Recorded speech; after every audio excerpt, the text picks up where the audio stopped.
नमस्ते, स्वागत छ तपाईहरुलाई एनएफआरमा। आज मैले फर्सीको फूलको पकौडी कसरी बनाउने भनेर सिकाउन गइरहेकी छु।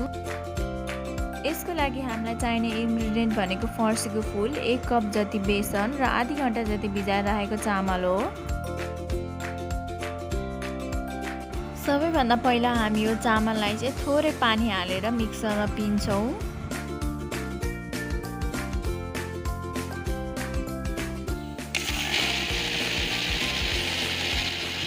हाम्रो चामल अब पिनेर रेडी भइसकेको छ। त्यसपछि एउटा प्यान बसाइदिनु होला। मैले चाहिँ यहाँ ननस्टिक प्यान युज गरेकी छु।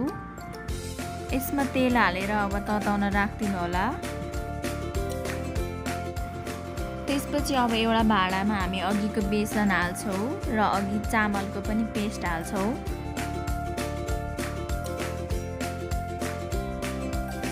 यसमा अब हामी थोरै बेसन हाल्छौं अनि त्यसपछि नुन हाल्छौं आधी चम्ची जति।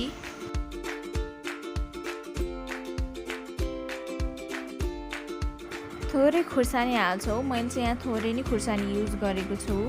त्यसपछि जिरा धनियाको धुलो अनि त्यसपछि सब्जी मसला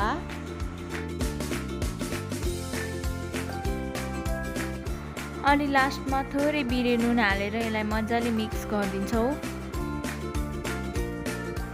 सबै कुरा हालिसकेपछि चाहिँ यसमा अब हामी थोरै पानी एड गर्दै गर्दै यसलाई मिक्स गर्छौं। यस्तो पेस्ट नहुन्जेलसम्म तपाईहरु चाहिँ यसमा पानी हालेर मिक्स गरिरहनु होला। हाम्रो तेल चाहिँ तातिसकेको छ। अब यसरी हामी यो फूललाई चाहिँ यो अघिको पेस्टमा यसरी डुबाएर अनि अब हामी तेलमा हाल्दिन्छौं।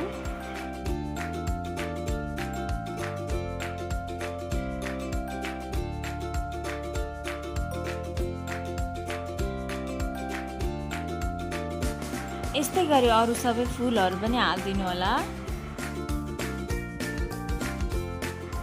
ग्यासको फ्लेम चाहिँ हामी हाई नै राख्छौं। यसरी 2-3 मिनेटसम्म राखिसकेपछि अब यो एक साइड चाहिँ पाकिसक्यो। अब यसलाई उल्टाइदिनु होला।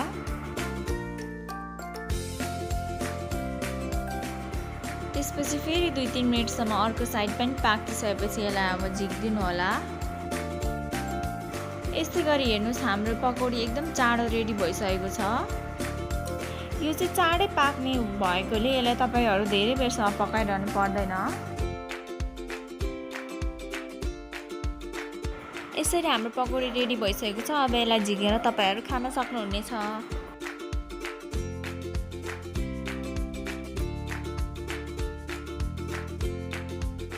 अनि हजुरहरुलाई यो रेसिपी मन परेमा लाइक, कमेन्ट र सब्स्क्राइब गर्न नबिर्सनु होला। धन्यवाद।